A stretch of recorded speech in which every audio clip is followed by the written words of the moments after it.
Hey guys, welcome to the video. Today we have another long overdue NW opening, and it is the Legends Series 19 D'Lo Brown action figure.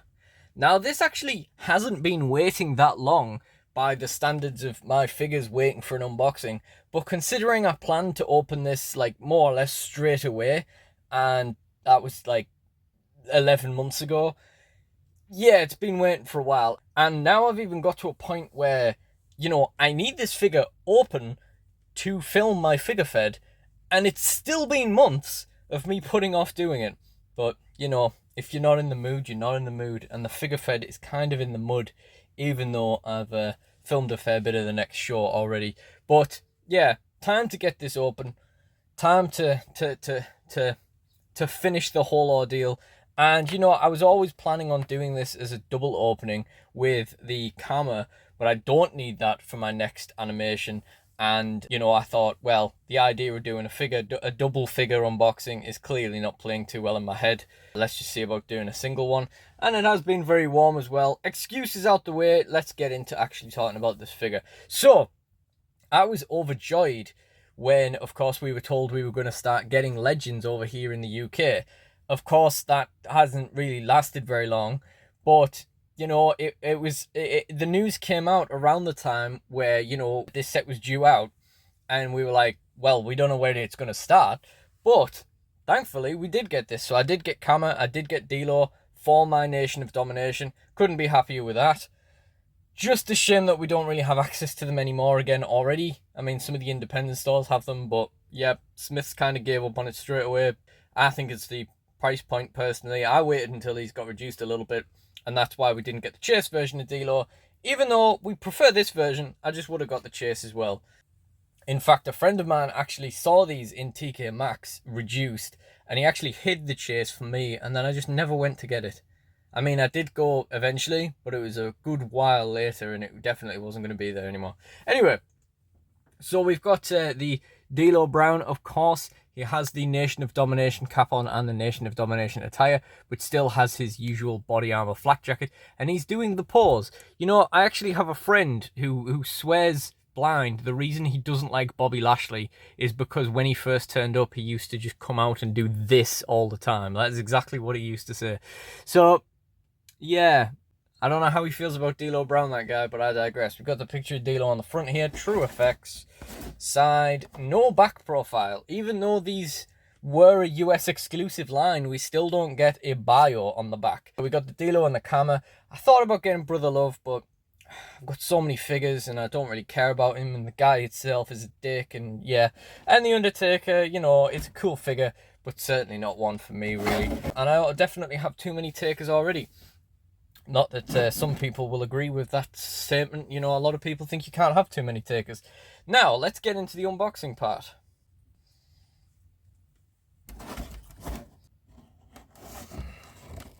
So even though I just kind of accepted like doing this and the camera separate, hopefully it won't be too long before the camera follows, since again, same story, I was planning on doing these straight away and then just haven't. And hopefully we'll eventually do the Royal Rumble wave from this year, which again, I've been planning on doing the whole wave of this entire year. In fact, before the turn of the year, I think it was, in December when I was originally planning it. And still haven't done it. Hopefully we'll get that done to catch up on all the NW openings we haven't been doing this year. We had a lot of stuff on, guys. It can't be helped.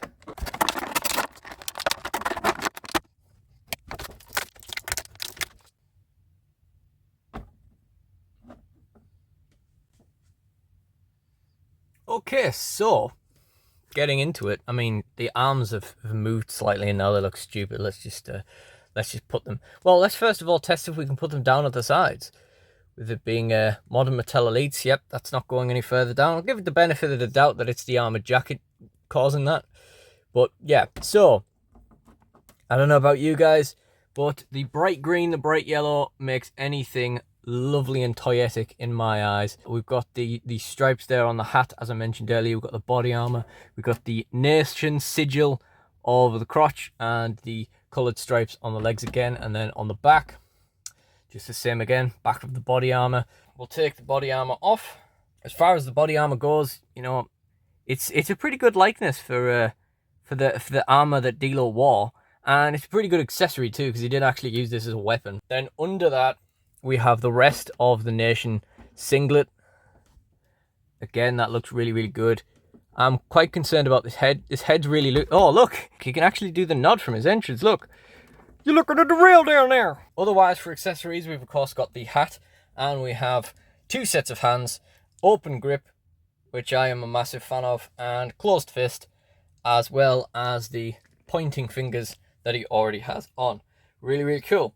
Now, let's get into a bit of a joint check. As I say, that head, it's incredibly loose, but it does hold its shape. You know, it's loose kind of to the touch. It's not like, it doesn't like, you know, slide all over the place or anything. You know, if you're turning his head, he's going to turn his head. That's totally fine. I mean, more or less. It's not ideal, but it isn't fine. And as predicted, the body armor wasn't the cause of the arms not going down at the side. Mattel was the cause. You know, it's still a thing. Ever since the double jointed elbows came in, the shoulders got worse. I don't understand the science of it. That shoulder doesn't go up at all, but it does go out fully. So that's good. Doesn't go any further than that. And the other shoulder, yeah, that one goes out fully. Doesn't go up at all. Cool. So we got some biceps. That feels fine. Elbows fine. The wrist is fine for now. Although, of course, those interchangeable hands will weaken it over time. That arm's maybe a little bit more loose. And then we've got the ab joint. It's not great. It's not terrible either. It's okay. It's all right. It'll hold its shape. And the waist is pretty good. Leg up and out. That's pretty good. That's pretty good, you know. The boot's fine. Oh, look, the toe actually moves. The actual foot of the boot actually moves. That's novel. That's so rare on these figures. That leg's a bit more stiff. Knee's fine.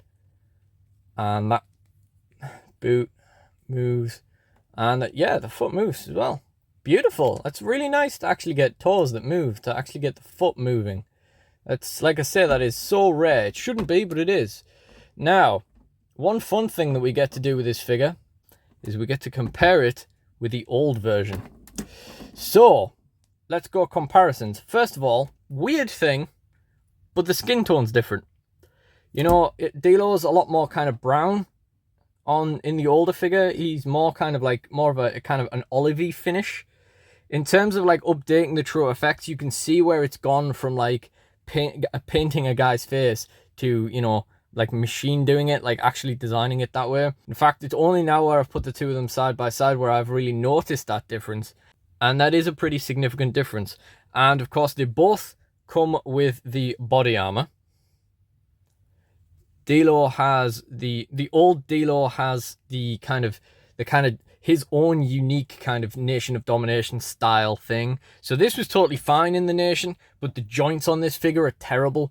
And I've already used it in way more videos than the joints kind of deserved. So, you know, I was happy to pick the D'Lo up to upgrade it for, I think it was £15. It was, and the original D'Lo was actually 10 in TJ Hughes when I first found it. He's appeared in plenty of stuff, and I do really like this figure, but the joints are so bad, particularly the legs.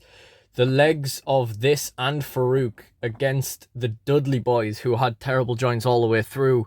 When I filmed that, I literally sacked the Dudley boys off from my figure fed altogether, and I was tempted to sack off the Nation too, but now we have this D'Lo, maybe not, but we might just move Farouk out of the ring. But anyway, we've of course got the double jointed elbows on the new version. We also have the extra hands on the new version. We didn't get any extra hands with the original, and the body shape is exactly the same. It's not a one-to-one remake of the D'Lo, of course, because it's a completely different gear. It's not like Greatest Hits upgrade or anything like that, and that is my one point where I think that the original D'Lo figure is arguably better than the new one. So obviously it's an aesthetic choice whether you prefer it looking this way or this way, particularly if you're just going to stick it on a shelf.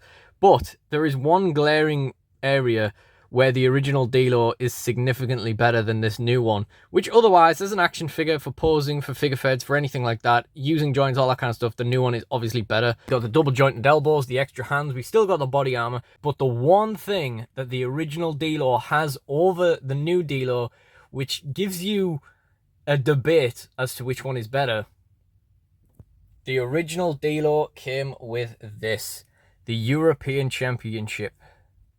Now, I love the European title, always have, probably just because, you know, it wasn't around a long time, and it's the kind of thing where, you know, I think belts are better if you don't see them too often.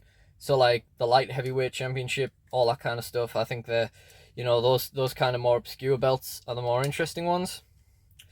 I don't know if D'Lo ever held the European Championship when he was in this attire, but it seems like a glaring omission from the new figure.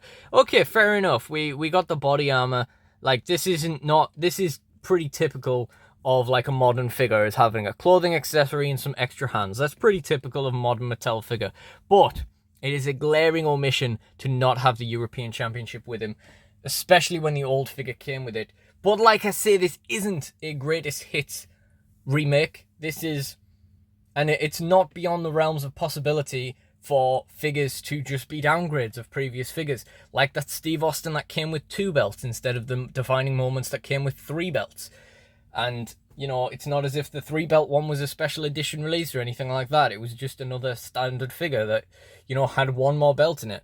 You know, it's not beyond the realms of possibility for them to just make another more or less the same figure of the same guy, but it's slightly worse. But is it slightly worse? Because it does have a lot of upgrades. That's a debate that I can't answer. For me personally, I like the new one. But, you know, if I didn't have the European Championship or anything, if I was a kid collecting these figures and I picked up this D'Lo and it didn't have the European title, I still didn't have the European title, I'd be thinking, God, I wish that D'Lo came with the European title. So you guys are going to have to make your own decision about that. For me personally, between these two figures, I mean, I prefer this one anyway. It's more eye-catching. This one's really nice, but it's more eye-catching. It's really cool. It's got the double jointed elbows. It's more posable. Got the extra hands. And this one just has terrible joints as well. Obviously, that's not always going to be the case, but in my particular instance, you know, it helps me decide my preference. So all in all, I think this is a really cool figure, and you can decide for yourself whether you think that it's a real deal breaker, the fact that it doesn't come with the European Championship. I don't really know. I can't really decide on that one myself. You know, I definitely would have preferred it at the $27.99 price point of the Legends figures. But outside of that, you know, it's a really cool figure. It looks good. The design is really good. It's a good upgrade on the old version. And, you know, we've got the body armor, we've got the extra hands, we've got 2 sets of extra hands, which is nice. We even have the camera for it to go with. I think it's a really good figure, guys. And what I like to do to end my figure unboxings is talk about what this guy's going to be doing in my figure fed. Well, currently, as I alluded to earlier, he's part of the Nation of Domination, and he's currently one half of the tag team champions with Farouk, because Farouk at the time, ironically, was the one member of the Nation that seemed like it had the most chance of being used in a stop motion, because my Kama at the time was the Godfather. So we're probably going to pivot that, since, as I mentioned, the Farouk's joints are terrible. We're probably going to pivot that so that Farouk's outside the ring and Kama becomes the tag team partner. But yeah, we'll see what happens with that. There's probably not much chance of the Nation stepping away from DSW anytime soon, so D'Lo's probably going to be around doing stuff like that. But that being said, there are other things I want to do with Ron Simmons, so we will just have to see what happens if I ever start actually, you know, filming stuff and churning the shows out. That being said, in my next animation, he and Farouk should be defending the tag titles against the Hardy Boys, so that should be fun, and that'll be the next thing that I film now that I have this figure unboxed. Hopefully it won't take us too long to finally get around to starting to do that. And other than that, you know, he's going to be in hardcore segments and, you know, filler matches, enhancement talent, stuff like that. Mid-card guy. That's basically what he's going to be up to. Probably won't be doing much in the solos, but, you know, it might happen. I don't know. We'll just have to see what happens, guys. And if you enjoyed this video, please do like, comment, and subscribe. Let me know what you thought. Let me know which of the D'Los you prefer. And check out the NWOpenings playlist in the end screen for more. I really do appreciate you guys joining me. So thank you all for watching, and goodbye.